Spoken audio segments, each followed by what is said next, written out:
Tout de suite,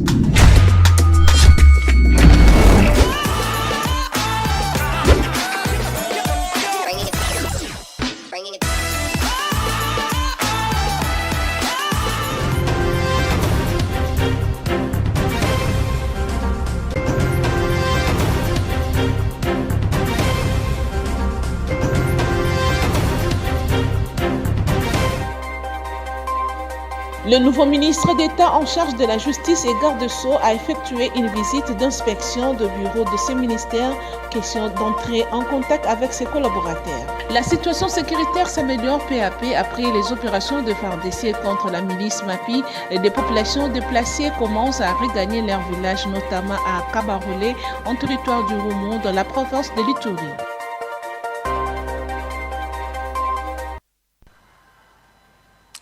Nouveau journal du début de la semaine, mesdames et messieurs, bienvenue dans cette session d'information dans l'actualité. Le nouveau ministre d'État en charge de la justice et garde-sceaux, Guillaume Ngefa, a effectué une visite d'inspection de bureau de ce ministère, question d'entrer en contact avec ses collaborateurs. Suivez ces détails. Le ministre d'État, ministre de la Justice et garde de Sceaux, Guillaume Ngefa Atondoko Andali, a effectué vendredi une visite d'inspection des bureaux de ces ministères et de l'administration, sans oublier le 3e niveau du palais de justice où se situe son cabinet de travail. Cette visite marque une prise de contact avec ses collaborateurs, surtout dans la mesure où la République démocratique du Congo, les secteurs de la justice fait face à plusieurs défis majeurs, notamment la corruption, la lenteur de procédure et le manque d'indépendance déjà souligné par le président Félix Tshisekedi. Ces problèmes persistent malgré les efforts des réformes et les recommandations issues des États généraux de la justice. L'objectif, selon les ministres, est d'instaurer un cadre de travail fondé sur la proximité, la discipline et la rigueur. Déjà, il faut signaler que le ministre Guillaume Ngefa trouve déjà sur sa table plusieurs dossiers centrés essentiellement sur la réforme de ces secteurs, notamment le rapport entre les différentes structures de la magistrature et les cabinets du ministre et la réhabilitation des maisons pénitentiaires à travers le pays, pour ne citer que cela. Pour certains observateurs, le nouveau garde de Sceaux a tous les atouts pour apporter des solutions idoines afin de redresser correctement l'appareil judiciaire de la République démocratique du Congo.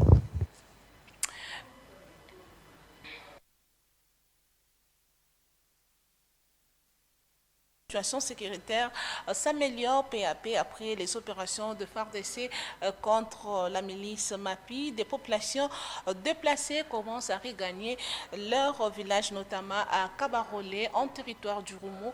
Suivez ces détails. À Kabarolé, dans le territoire d'Iroumo, le retour de la population est désormais visible après plusieurs jours d'accalmie imposés par les forces armées de la RDC. Une avancée notable consécutive aux affrontements ayant opposé les FARDC aux éléments du groupe armé MAPI. Pourtant, signature de l'acte d'engagement de cessation des hostilités en Ituri. Ndolelire Mbafumoya, chef du groupement Kabarolé, félicite l'armée et appelle d'autres déplacés vivant dans des familles d'accueil à Bunia, tout comme ailleurs, à regagner Kabarolé, leur entité d'origine. Il y a beaucoup de gens qui sont déjà revenus. Je peux dire à ceux qui ne sont pas encore revenus, ceux qui ont fui pour se réfugier ailleurs peuvent revenir sans crainte. Leur sécurité avec leurs biens est assurée. Dans la même optique, Ndolelire Mbafumoya David invite ses administrés à faire confiance aux forces de défense et souhaite voir le groupe armé respecter l'acte d'engagement d'Aroudeux. Je demande à tous les chefs de village de se ranger derrière la vision du chef de l'État et celle du gouverneur militaire. Nous avons l'obligation de conjuguer les efforts pour la paix. Que tous les groupes armés qui traînent encore répondent à l'appel des présidents. Ceux qui veulent servir la nation puissent intégrer légalement l'armée régulière. Ici, l'accompagnement des humanitaires et d'autres partenaires du gouvernement pour soutenir se retourner, souvent sans abri ni assistance des bases, s'avère indispensable. Au moment où le chef de l'État Félix Antoine Tshisekedi Tshilombo réitère sa volonté de pacifier durablement l'Ituri. Rapport de dépôt des candidats des élections de conseils urbains, de maires et de maires adjoints, de bourgmestres et de bourgmestres adjoints par manque de finances par la CENI. Roli Kapaya, conseiller municipal de la commune de la Gomé, reste positif pour l'organisation des élections par la CENI. Suivez-les dans ces propos recueillis par Eric Sekome et Djibril Bakamba. Nous restions positifs parce que le délai est encore là. C'est le 28 de ce mois en cours qui la CENI pourrait maintenant fermer ses portes pour ne plus recevoir les candidatures. Mais entre-temps, il faut souligner aussi qu'il y avait déjà des candidats qui ont postulé déjà. Il y avait déjà des dépôts déjà. Donc ce n'est pas vraiment un couac, mais nous sommes positifs qu'il y aura bel et bien des élections. C'est une institution d'appui à la démocratie. On a besoin que la démocratie soit décentralisée. Donc, pour la bonne gouvernance locale, qu'il y ait vraiment les élections. Chacun a ses responsabilités. On ne peut pas prendre les responsabilités de la CENI. Donc la CENI est censée de respecter la Constitution, d'obéir aux lois et textes qui nous régissent tous, étant que citoyens congolais. La CENI n'est pas une institution qui complique la démocratie, mais c'est une institution qui appuie la démocratie. Alors, nous, les conseillers communaux de toute la République, ainsi que la population qui nous a fait confiance, nous sommes en train de se dire que qu'il y ait les élections ou pas, on n'a pas besoin de ces bourgmestres nommés. Les bourgmestres nommés sont illégitimes. Nous sommes légitimes, ils sont légaux, mais nous sommes légitimes parce que nous avons la responsabilité venant de la population et ils sont les représentants de l'État, nous sommes les représentants du peuple. Revenons sur cette information au premier conseil de ministres du gouvernement Souminouadé. Le chef de l'État exige la solidarité et la rigueur dans l'action posée par chacun des membres. Je vous laisse suivre l'extrait du compte-rendu fait par le ministre de la Communication et Médias, porte-parole du gouvernement, Patrick Mouyaya. Le président de la République, chef de l'État, a présidé ce vendredi 15 août 2025 à la Cité de l'Union africaine, la première réunion du gouvernement souminois remanié, la 54e réunion ordinaire du Conseil de ministres.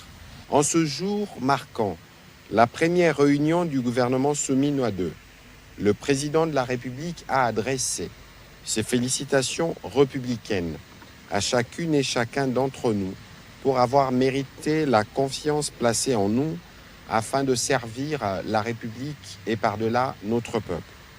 Aux nouveaux membres du gouvernement, il a souhaité la plus cordiale bienvenue au sein de l'exécutif national, tout en leur précisant qu'ils portent désormais une part de la charge collective de la conduite des affaires de l'État. Imprégnez-vous rapidement des dossiers relevant de vos attributions. Engagez-vous avec détermination dans l'atteinte des objectifs fixés et agissez toujours dans le strict respect de la Constitution, de lois de la République et de mes orientations, a souligné le président de la République.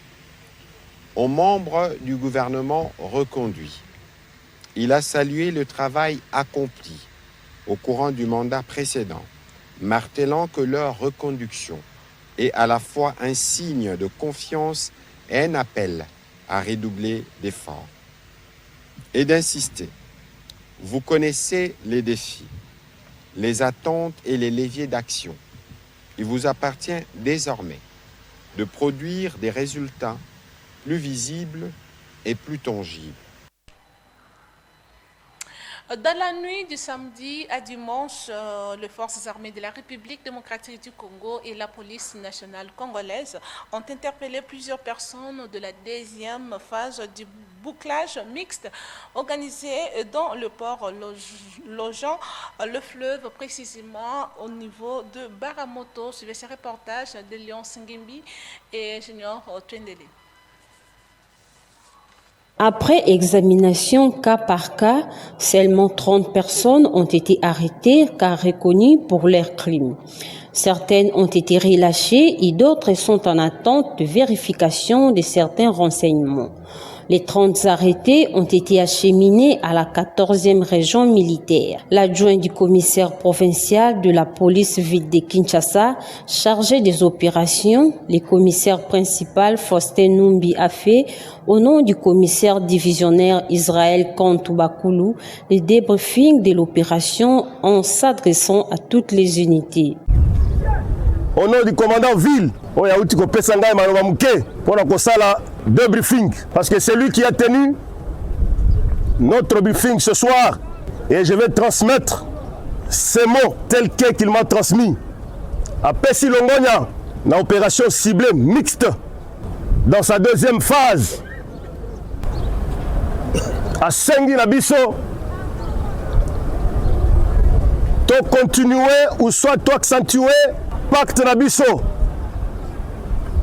police, FRDC avec la population. Il a encore martelé que la population constitue le matelas de renseignement pour l'armée et pour la police. Raison pour laquelle nous devons tout faire pour améliorer notre comportement.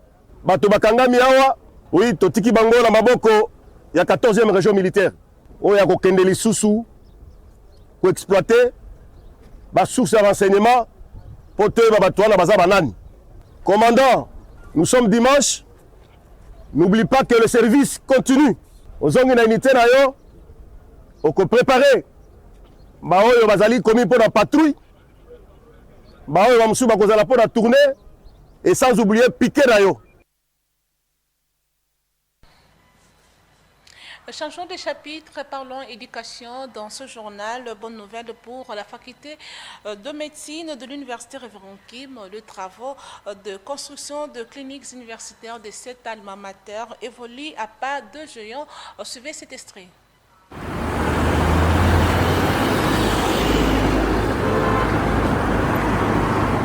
Les travaux de construction de la clinique universitaire Révérend Kim sur le boulevard du 30 juin évoluent à grands pas.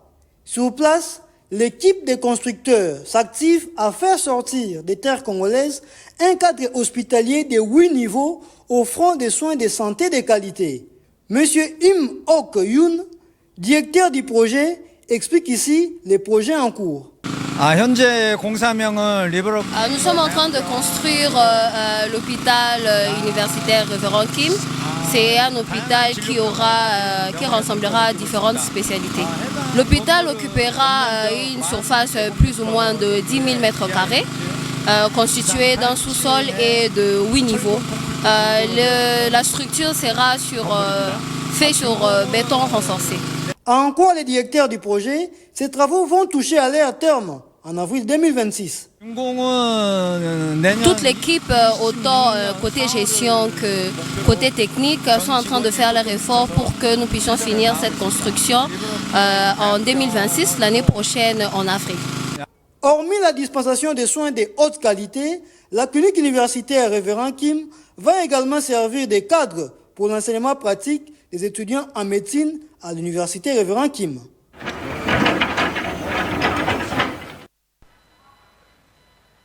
Et en sport, les léopards A' de la RDC se sont inclinés devant le lion de l'Atlas du Maroc sur le score de 3-1. Après cette défaite, les Congolais quittent ainsi la compétition avec 2 victoires et 2 défaites. Je fais ce commentaire de Géry Roméo Mwamba. Le signe indien ne cesse de poursuivre les léopards A' de la République démocratique du Congo, qui, comme en 2023, quitte les CHAN 2025 dès le premier tour. Privés d'une préparation adéquate, les Congolais vont entamer cette épopée par une défaite d'1-0 en Nairobi face au Kenya le 3 août, avant d'aligner 2 victoires de 2-0 devant les Zambiens et les Angolais, respectivement le 7 et le 14 août, pour enfin tomber armes à la main. Le 17 août, 3-1 contre les Marocains, synonyme d'élimination avec seulement 6 points. Si les talents inventés avant la compétition de Ndombele, Matobo, Kitambala ont confirmé pendant les tournois avec des performances individuelles XXL, la persistance des doutes aussi sur le niveau du coach Tsungoma pour cette sélection de la tête des Congolais. Car c'est sous sa conduite que les RDC tombent aussi bas, en devenant le seul pays à avoir remporté des éditions du CHAN, mais se faire éliminer 2 fois de suite en phase de poule. Une contre-performance à mettre à l'actif de la FECOFA pour ses choix des entraîneurs. Parce qu'il y a un mois, les Léopards Senior Dames ont quitté aussi la CAN au premier tour avec de très bonnes joueuses mais trahies par le coaching. Sans oublier les désordres très bien organisés de ces championnats qui se déroulent soit à mi-parcours, soit à durée indéterminée. Et aussi au ministère des Sports et Loisirs à cause de sa politique opaque dans ces domaines. Comment peut-il sponsoriser avec des millions un club étranger déjà riche au détriment des clubs et championnats nationaux pauvres? Si réellement il y a un temps pour tout, comme le dit Ecclésiaste 3 chapitre 1, celui-ci doit être celui de la prise de conscience de toutes les autorités sportives du Congo, car le pays d'Ende Moulamba mérite mieux que ça. Et bouclons ce journal par cette information. Après l'élimination de Léopard à prime au championnat national en phase de poule, le capitaine de l'équipe Mika Miché a condamné jusqu'à la dernière énergie l'organisation du football congolais. Suivez-les dans cet extrait choisi par Jerry Romeo Mwamba. Parce que la bandée équipe nationale depuis 2012, l'équipe nationale les a pas porté, l'équipe nationale les a pas catégorie non. À chaque fois, la catégorie, nous avons préparé la retard. L'équipe nationale les a hâté. L'équipe nationale les a la catégorie. Ils ont profité dans la bonne heure, tout la préparation bien. L'équipe nationale les a hâté. L'équipe nationale depuis 2011. À chaque fois, la difficulté, ça va pour voyager dans ma tête, rassemblement dans ma tête, les jeunes joueurs bazar, les bons joueurs bazar. Malgré qu'ils sont tous à foutre, mais pour aider la jeunesse, les a l'équipe nationale est l'équipe A T que Maramna se fait bandara.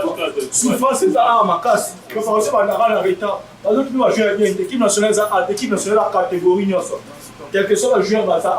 Attends, faut profiter pour pas ça va bon joueur. Malgré va ça dans le pays, mais faut profiter pour la sélection. C'est la fin de ce journal, mais avant de nous quitter, place au rappel des principaux titres. Vous avez suivi dans ce journal, le nouveau ministre d'État en charge de la justice et garde Sceaux a effectué une visite d'inspection de bureau de ce ministère, question d'entrer en contact avec ses collaborateurs. Mais également, la situation sécuritaire s'améliore peu à peu après les opérations de FARDC contre la milice MAPI. Des populations déplacées commencent à regagner leur village, notamment à Kabarolé, en territoire du Roumou, dans la province de l'Ituri. C'est déjà la fin de ce journal. Merci de l'avoir suivi. Un grand merci à toute l'équipe de la rédaction. Je vous retrouve très bientôt, mais d'ici là, portez-vous bien.